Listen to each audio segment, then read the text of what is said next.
അസ്സലാമു അലൈക്കും വറഹ്മത്തുള്ളാഹി വബറകാതുഹു. ഫിഖുൽ മുസ്ലിമിലേക്ക് എല്ലാവർക്കും ഹൃദ്യമായ സ്വാഗതം.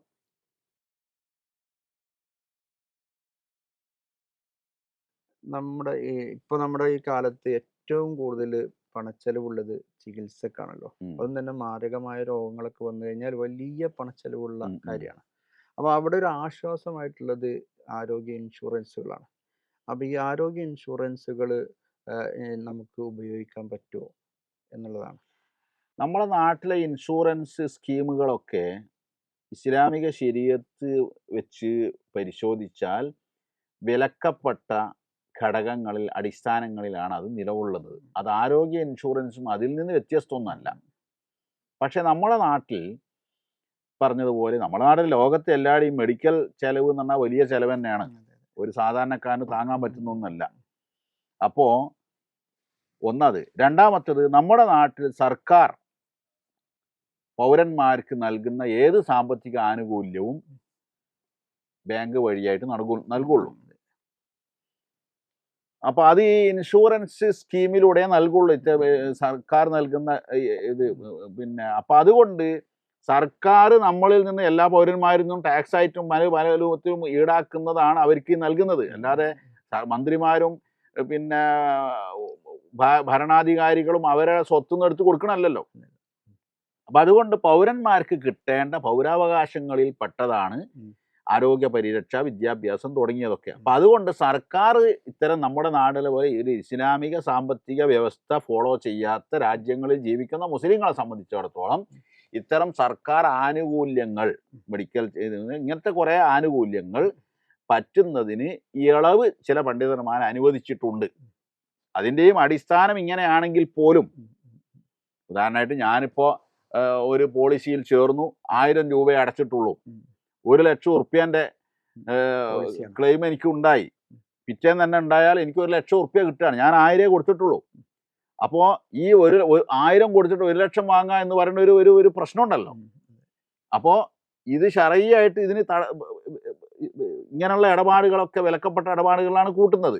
പക്ഷേ എന്നാൽ പോലും നമ്മുടെ നാട്ടിലെ ഇത്തരം രാജ്യങ്ങൾ, ഗവൺമെന്റുകൾ, സർക്കാരുകൾ ഒക്കെ നൽകുന്ന ഇത്തരം ആനുകൂല്യങ്ങൾ ഇങ്ങനെയുള്ള സാഹചര്യങ്ങൾ ജീവിക്കുന്ന മുസ്ലിങ്ങൾക്ക് പറ്റാൻ ഇളവുണ്ട് എന്ന് ആധുനിക പണ്ഡിതന്മാർ ഫത്വ നൽകിയിട്ടുണ്ട്.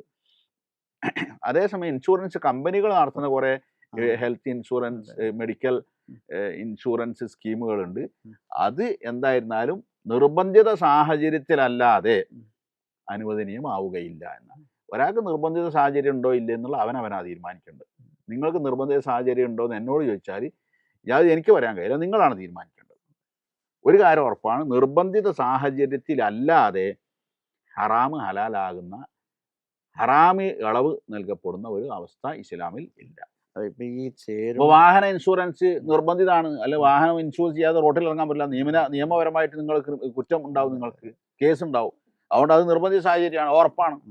അല്ല, ഈ ആരോഗ്യത്തിന് ഞാൻ ഭാവിയിൽ എനിക്ക് ക്യാൻസർ വരുമോ, എനിക്ക് കിഡ്നി പോവുമോ എന്നൊക്കെ അങ്ങനൊക്കെ ആലോചിച്ച് നോക്കിയിട്ടുണ്ടെങ്കിൽ എനിക്കങ്ങനെ ഇതുവരെ തോന്നിയിട്ടില്ല. പക്ഷെ അങ്ങനെ വന്നാലോ, എനിക്ക് എൻ്റെ ആ ചെലവ് എനിക്ക് താങ്ങാനും പറ്റൂല. ഇങ്ങനെ ഒരു പ്രതിസന്ധി ഇവിടെ ഉണ്ട്. അപ്പൊ അതുകൊണ്ട് ഞാൻ ഇതിൽ അർത്ഥം മുറിച്ചിട്ട് അത് പാടുണ്ടെന്നോ പാടില്ല എന്നോ പറയാതെ അത് ഓരോരുത്തരുടെ അവസ്ഥ അനുസരിച്ച് അവരവരെ തീരുമാനിച്ചു കൊള്ളട്ടെ എന്ന് പറയാറ്. ഗവൺമെന്റിന്റെ ഏതായിരുന്നാലും അതിൽ ഇളവുണ്ട്, പൗരന്മാർക്ക് കൊടുക്കുക. അതെ അതെ അതെ, അല്ലാതെ കിട്ടൂല. പിന്നെ പല ഗവൺമെന്റിന്റെ പല സ്കീമുകൾ അങ്ങോട്ടൊന്നും കൊടുക്കണ്ട. ആധാർ കാർഡും ഇതും ഫോമും ഫില്ല് ചെയ്ത് കൊടുത്താൽ മാത്രം മതി, അല്ലാതെ തന്നെ കിട്ടുന്നതാണ്. പിന്നെ ഗവൺമെന്റ് ഉദ്യോഗസ്ഥന്മാർക്ക് എന്താ മെഡിസപ്പോ അങ്ങനെ അവരും പറഞ്ഞ പോലെ അവരെ ശമ്പളത്തിൽ നിന്ന് ഒരു സംഖ്യ സർക്കാർ അങ്ങ് പിടിക്കുന്നതാണ്. ചില കമ്പനികളൊക്കെ അങ്ങനെ ചെയ്യുന്നുണ്ട്. അതൊക്കെ ഈ കണത്തിൽ പിന്നെ ഗവൺമെന്റിന്റെ വകയുള്ള പൗരന് നൽകുകയും ചെയ്യുന്നത്.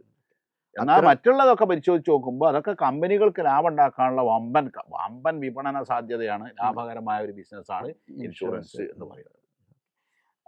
അതുപോലെ നമ്മളെ നിക്ഷേപങ്ങൾക്ക്, നമ്മൾ സാധാരണ നിക്ഷേപം എന്ന് പറഞ്ഞാൽ പണം ഒരു കൂട്ടുവാൻ വേണ്ടിയിട്ട് നമ്മൾ നാട്ടിലൊക്കെ പണ്ട് മുതലേ ഉള്ളതാണ് കുറി സംവിധാനം.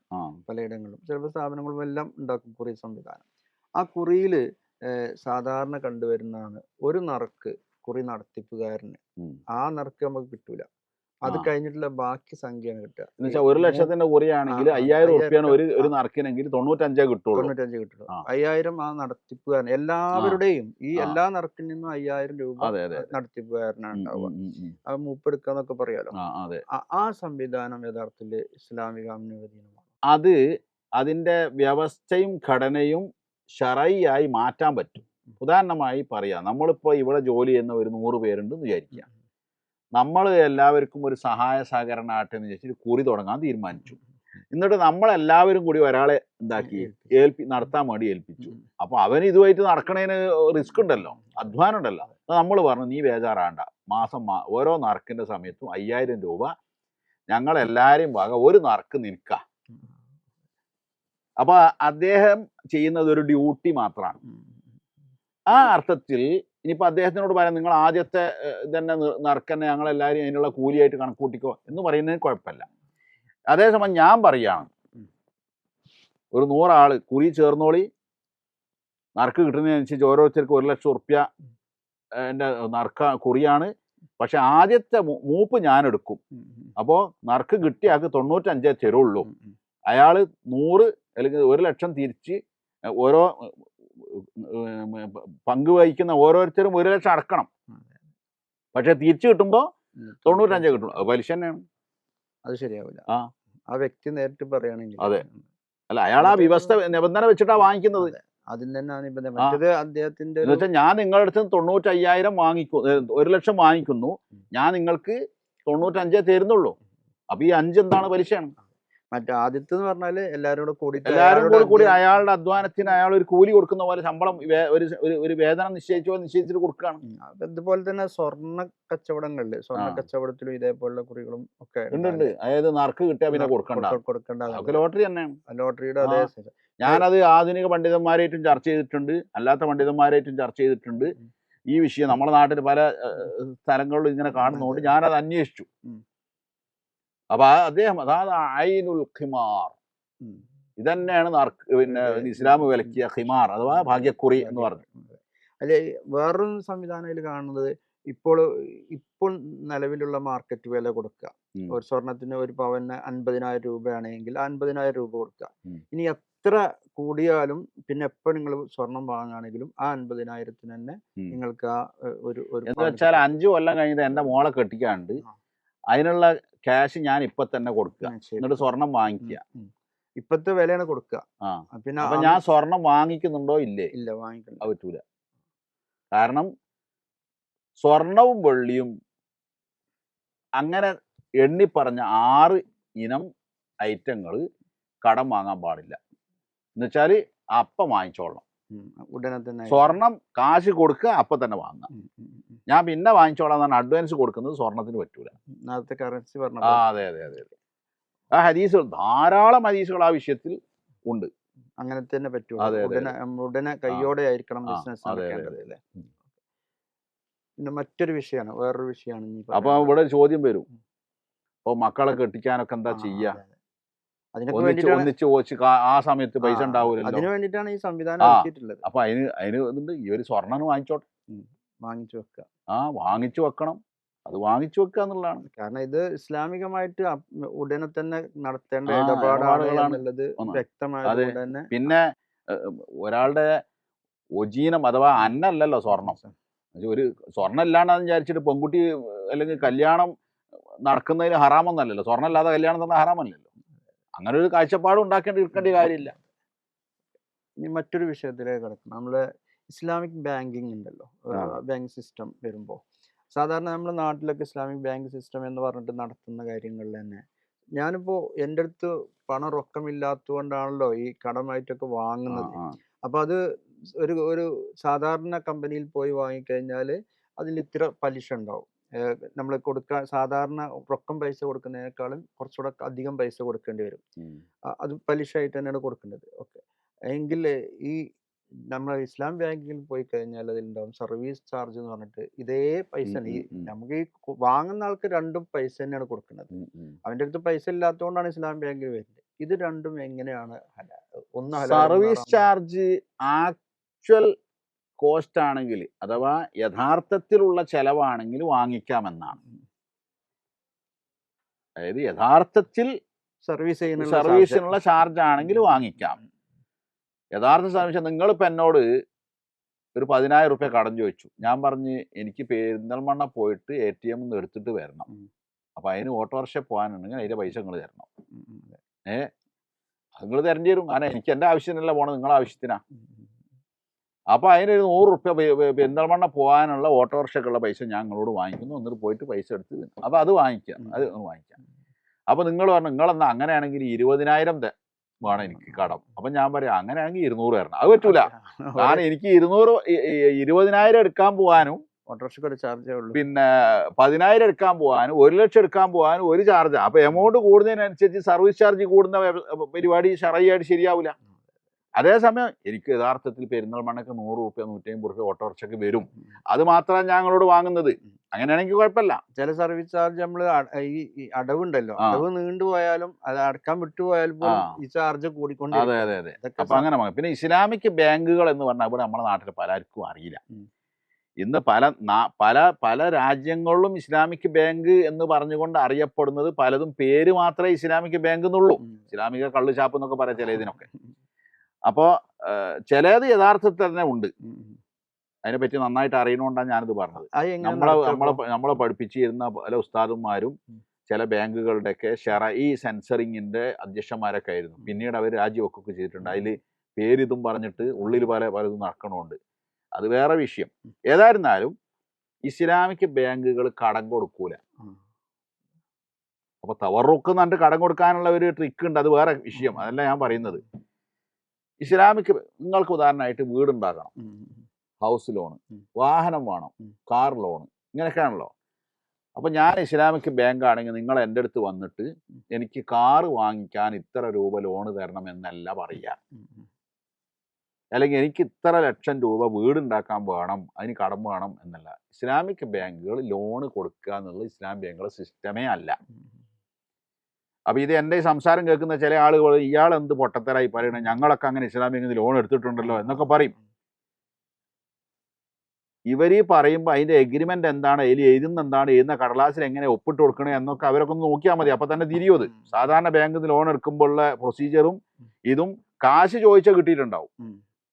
പക്ഷേ ഇത് തമ്മിലുള്ള ലോണാണോ ഇത് വേറെന്താണോ ഇത് എന്നുള്ളത് ആ എഗ്രിമെൻറ്റും എഴുതിയ രേഖകളൊക്കെ നോക്കുമ്പോൾ അവർക്കൊന്ന് ചിന്തിച്ചാൽ മനസ്സിലാക്കിയാൽ മതി. പ്രത്യക്ഷത്തിൽ കണ്ടിട്ട് കാര്യമില്ല. ഒരാൾ ഖബറിൻ്റെ അടുത്ത് പോയിട്ട് ഖബറിലുള്ളവർക്ക് പുറത്തു കൊടുക്കണേ, അല്ലാഹു ഗഫുർലഹു വറഹം എന്ന് പ്രാർത്ഥിക്കും, ഇങ്ങനെ ഉയർത്തുന്നുണ്ട്. വേറൊരാൾ ഖബറിൻ്റെ അടുത്ത് പോയിട്ട് എൻ്റെ പാപം പുറത്തു തരണേന്ന് ഖബറിലുള്ളവരാണ് പ്രാർത്ഥിക്കുന്നത്. പുറത്ത് നോക്കുമ്പോൾ രണ്ടുപേരെ വായിക്കും. ഒന്ന് ഹറാമും ഒന്ന് ഹലാലുമാണ്. അപ്പോൾ ഇസ്ലാമിക് ബാങ്കുകൾ എന്താ ചെയ്യുക? നിങ്ങൾക്ക് വീട് വേണം, അപ്പം നിങ്ങൾ അതിൻ്റെ പ്ലാന് തരും.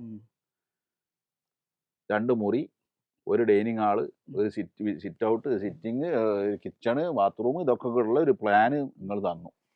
അപ്പം അതിന് കണക്ക് കൂട്ടിയപ്പോൾ സാധാരണ നാട്ടിലെ നിയമസ്ഥനുസരിച്ച് ഒരു 25 ലക്ഷം വരും. അപ്പോൾ ഇസ്ലാമിക് ബാങ്ക് നിങ്ങളോട് പറയും ഓക്കെ നിങ്ങൾക്കത് 30 ലക്ഷത്തിന് ഞങ്ങൾ ഉണ്ടാക്കിത്തരും. 30 ലക്ഷത്തിന് ഉണ്ടാക്കിത്തരും. നിങ്ങളത് ഉണ്ടാക്കി താക്കോൽ അങ്ങോട്ട് കയ്യിൽ തരും. നിങ്ങളെ കയ്യിൽ നിങ്ങളത് എന്ത് ചെയ്താൽ മതി, ഓരോ തവണയും ശമ്പളം കിട്ടുമ്പോൾ അതിൻ്റെ ഈ 30 ലക്ഷം തവണകളായി അടച്ചാൽ മതി. ആ 30 ലക്ഷം ഒരു നയാ പൈസ കൂടുന്ന പ്രശ്നമല്ല. ഈ അടക്കം വൈകിപ്പോയാലോ?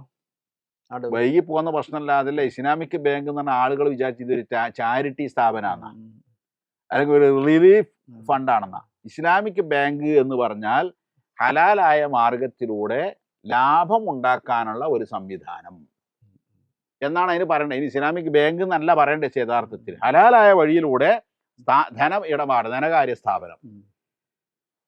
അപ്പൊ അതുകൊണ്ട് അടവ് തെറ്റുമോ എന്നുള്ള ചോദ്യമാണല്ലോ.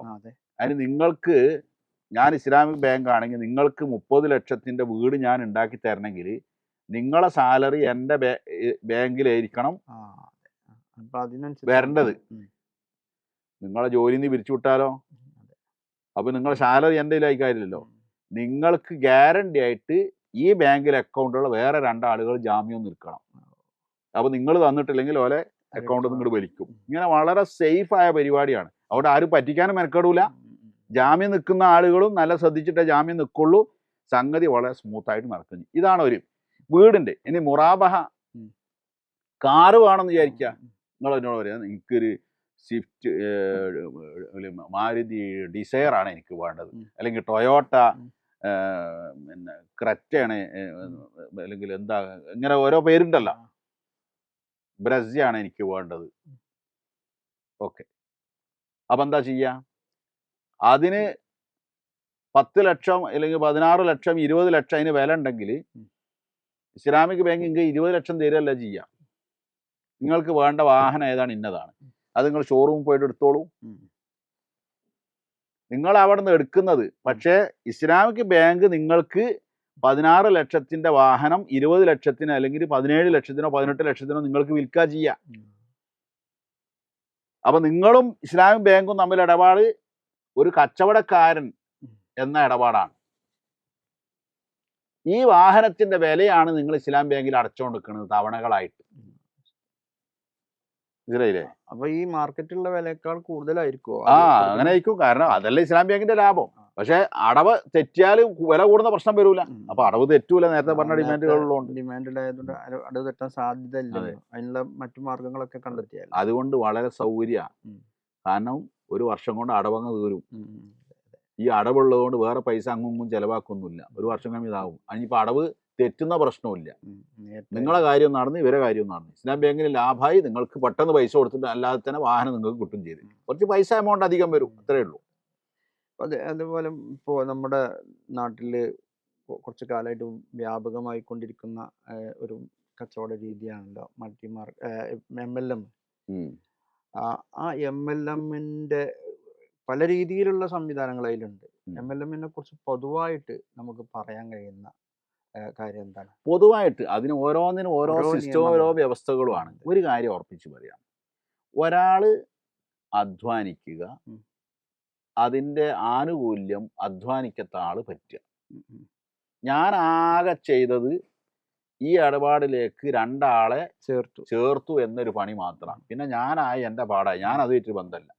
അവർ പിന്നെ വേറെ കുറേ ആളെ ചേർക്കുന്നു, അവർ വേറെ കുറേ ആളെ ചേർക്കുന്നു, വേറെ കുറേ ആളെ ഉൾപ്പെടുത്തുന്നു. അവരൊക്കെ ചെയ്യുന്നതിൻ്റെ ഒക്കെ അധ്വാനത്തിൻ്റെ ഒരു വിഹിതം എനിക്ക് ലാഭമായിട്ട് വരിക. ഇസ്ലാം അത് അംഗീകരിക്കുക. ഒന്നാമത്.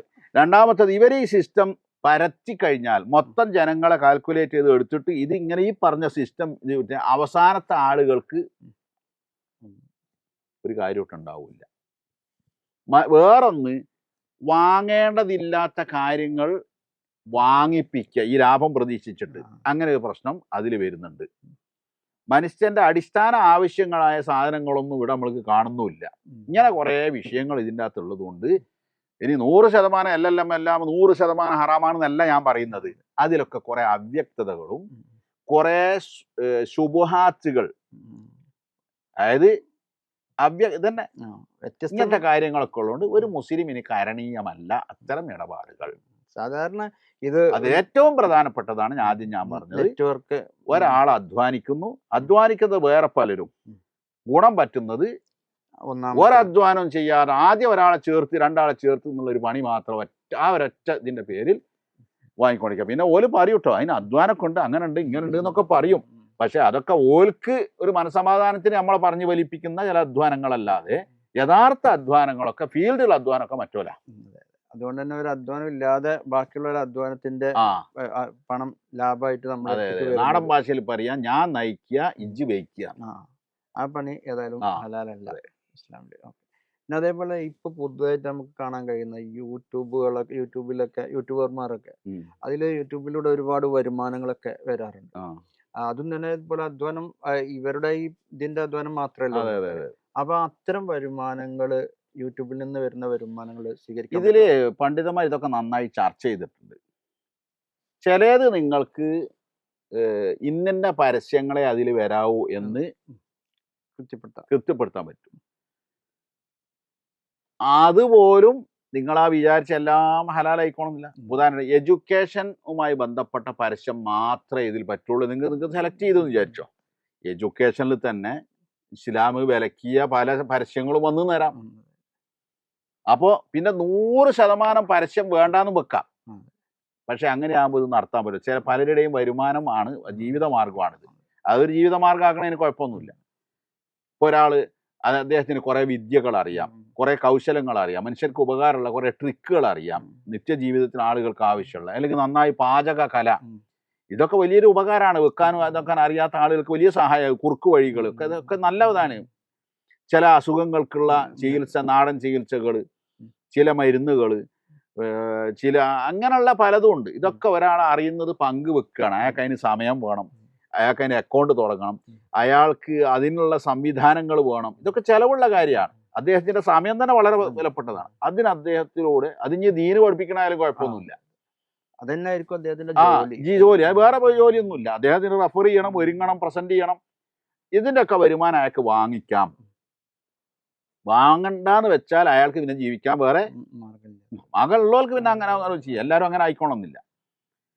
അപ്പോൾ പിന്നെ ഈ പരസ്യത്തിൽ അയാൾ തികഞ്ഞ ഏതൊക്കെയാണോ അശ്ലീലം, ഹറാമ് എന്ന് ഉറപ്പുള്ളതൊക്കെ ഒഴിവാക്കാൻ ഇതിൽ സാധ്യമെങ്കിൽ അതൊക്കെ അയാൾ ഉപയോഗപ്പെടുത്തണം. അതിന് പല ഓപ്ഷനുകളും ഇതിനകത്ത് സെറ്റിങ്സിലുണ്ട്. അതൊക്കെ ഉപയോഗപ്പെടുത്തണം. എന്നിട്ടും ചിലത് വന്ന് നിൽക്കുക. ഉദാഹരണം പറഞ്ഞാൽ, നിങ്ങൾ എഡ്യൂക്കേഷൻ ആണ് നിങ്ങളുടെ ഫീൽഡ് എന്ന് വിചാരിക്കും. അതുമായി ബന്ധപ്പെട്ട് നോക്കുമ്പോൾ നിങ്ങൾക്ക് തന്നെ തോന്നുകയാണ് ഇതൊന്നും പറ്റാത്ത പരസ്യങ്ങൾ ഇതിൽ വന്നെന്ന് വിചാരിക്കുക. അത് നിങ്ങൾക്ക് അപ്പോൾ പിന്നെ നിങ്ങളെ മുമ്പിൽ മാർക്ക് ഇത് മൊത്തം ഈ കച്ചവടം അവസാനിപ്പിക്കുക, ഈ പരിപാടി നിർത്തലാണ്. അത് നിർത്തുന്നതാണോ നല്ലത്? അതല്ല, ഇതൊക്കെ ഉണ്ടായിരിക്കെ തന്നെ കൂടുതൽ സമയം, അതായത് 1 മണിക്കൂർ ഒരു ഇത് കാണുമ്പോൾ വല്ലാതെ മനുഷ്യനെ ദുഷിപ്പിക്കൊന്നും ചെയ്യാത്തൊരു പരസ്യമോ അല്ലെങ്കിൽ അങ്ങനത്തെ എന്തോന്ന് വന്നെന്ന് വിചാരിക്കുക. അങ്ങനെ വന്ന് എന്നതുകൊണ്ട് മാത്രം ഇത് നിർത്തണോ വേണ്ടേ? ലക്ഷങ്ങൾ ഉപയോഗപ്പെടുത്തി കാണുകയും ചെയ്യുന്ന സംവിധാനം. അതിന് പണ്ഡിതന്മാരാണ് നിങ്ങളെ നിർത്തേണ്ടതില്ല, നിങ്ങൾക്കത് തുടരാം. അപ്പോൾ ഇതിലൂടെ പരസ്യം ഉണ്ടാവുമല്ലോ. ഈ പരസ്യത്തിലൂടെ ഉദാഹരണമായിട്ട് ആ പരസ്യത്തിലൂടെ നിങ്ങൾക്ക് ഒരു മാസം കിട്ടുന്നത് 1000 രൂപ എന്ന് വിചാരിച്ചോ. ആ 1000 രൂപ നിങ്ങൾ സദക്ക ചെയ്യുക. ഒരു മാസം നിങ്ങളുടെ വരുമാനം ഏതാണ്ട് 10,000 ഉറുപ്പ്യുണ്ട്, അല്ലെങ്കിൽ 1,00,000 ഉറുപ്പ്യുണ്ടെന്ന് വിചാരിക്കുക. അപ്പോൾ നിങ്ങൾ ഇങ്ങനെ നോക്കുമ്പോൾ ഇതിൽ ഏതാണ്ട് ഒരു 10,000 രൂപ ഈ രൂപത്തിലൊക്കെ ഉള്ള പരസ്യങ്ങളുടേതായിരിക്കും. അപ്പോൾ നിങ്ങൾ 90,000 നിങ്ങൾ എടുത്തിട്ട് ബാക്കി 10,000 നിങ്ങൾ ഉപയോഗിക്കാതെ സദക്കയായിട്ട് ചെയ്യുക. അപ്പോൾ ഇതിനെ ശുദ്ധീകരിക്കാനുള്ള ഒരു മാർഗമായിട്ട് പണ്ഡിതന്മാർ പറഞ്ഞിരിക്കുക. ഇനിയിപ്പോൾ ഇത് കേട്ടിട്ട് ആളുകൾ ഞാനിങ്ങനെ യൂട്യൂബ് വരുമാനം ഉണ്ടാക്കിക്കുമെന്ന് പറയല്ല. ഇങ്ങനെ ജീവിത മാർഗം ഇതായി സ്വീകരിക്കുകയും അതിലൂടെ ഒരുപാട് ആളുകൾക്ക് ഉപകാരം ചെയ്യുകയൊക്കെ ചെയ്യുന്ന ആളുകൾ ഈ ഒരൊറ്റ കാരണം കൊണ്ട് അത് വലിയ ഹറാമാണെന്ന് മനസ്സിലാക്കിക്കൊണ്ട് പൂർണ്ണമായി ഉപേക്ഷിക്കേണ്ട നിന്ന് നിർബന്ധമില്ല. ഇങ്ങനെയുള്ള രൂപത്തിലുള്ള പരിഹാരങ്ങളും പണ്ഡിതന്മാർ പറഞ്ഞിട്ടുണ്ട് എന്നാ പറഞ്ഞാൽ ചുരുക്കം. അതിൽ ഒഴിവാക്കാനുള്ള ഓപ്ഷൻസ് അതെന്തായാലും ഉപയോഗപ്പെടുത്തണം. അത് അയാൾ ചെയ്യണ്ടല്ലോ, ചെയ്യാൻ പറ്റുന്നതൊക്കെ ചെയ്യണം. അതെ. ഇതുപോലെ തന്നെ ഇപ്പൊ പുതിയതായിട്ട് നമുക്ക് കാണാൻ കഴിയുന്നതാണ് ഈ ഓൺലൈൻ ഗെയിമുകൾ കളിക്കുന്നതിലൂടെ പണം നേടാൻ പറ്റും, സമ്പത്ത് നേടാൻ കഴിയും. അത്തരത്തിലുള്ള വ്യാപകമായിട്ട് ചെറിയ കുട്ടികളുടെ ഇടയിലൊക്കെ, വീടുകളിലൊക്കെ ഇത് വ്യാപകമായി കൊണ്ടിരിക്കുകയാണ്. അപ്പൊ അങ്ങനെയുള്ള ഓൺലൈൻ ഗെയിമുകളിലൂടെ സമ്പാദിക്കുന്നത് ഹലാലാണോ? അതിൽ ഒരുപാട് വിഷയമുണ്ട്. ഓൺലൈൻ ഗെയിം എന്ന് പറഞ്ഞാൽ സാധാരണ ഗെയിം പോലല്ല. നിങ്ങൾക്കിപ്പോൾ ഒരു പന്ത് കളിക്കണമെങ്കിൽ കാലാവസ്ഥ അനുകൂലമാവണം, അതിന് പറ്റിയ ഗ്രൗണ്ട് വേണം, നിങ്ങൾക്ക് അതിന് പറ്റിയ സമയം വേണം. ഇതൊക്കെ അവിടെ കളിക്കേണ്ട സമയത്ത് കളിക്കേണ്ട രൂപത്തിലേ നിങ്ങൾ കളിക്കൂ. ഇത് നിങ്ങൾ കുട്ടികൾക്കൊക്കെ ഓൺലൈൻ അങ്ങോട്ട് തുറന്നു കൊടുത്താൽ അവർക്ക് രാവെന്നോ പകലെന്നോ വ്യത്യാസമില്ലാതെ ഇതിൽ തന്നെ ആയിരിക്കും. ഖുർആന് വിശ്വാസികളെ പറ്റി പറഞ്ഞത് വല്ലദീനഹും അനിൽ ലഗ്വി മുഅ്രിളൂൻ, ഇത്തരം ലഗ്വിൽ നിന്നൊക്കെ മാറി നിൽക്കുന്നവരാണ്. അപ്പൊ പിന്നെ ആയത്ത് നേരെ ഉൾട്ടയായിട്ടാണ് ഇവർ ഉപയോഗിക്കുന്നത്. വല്ലദീനഹും ഫിൽ ലഗ്വി മുസ്തഗിലൂൻ, എപ്പോഴും ഈ ലഗ്വിൽ തന്നെ മുഴുകിയിരിക്കുന്നവരാണ് എന്നായി മാറും. അപ്പൊ അതുകൊണ്ട് ആ കവാടം നേരത്തെ പറഞ്ഞതുപോലെയല്ല, തുറക്കാതിരിക്കുകയാണ് വേണ്ടത്.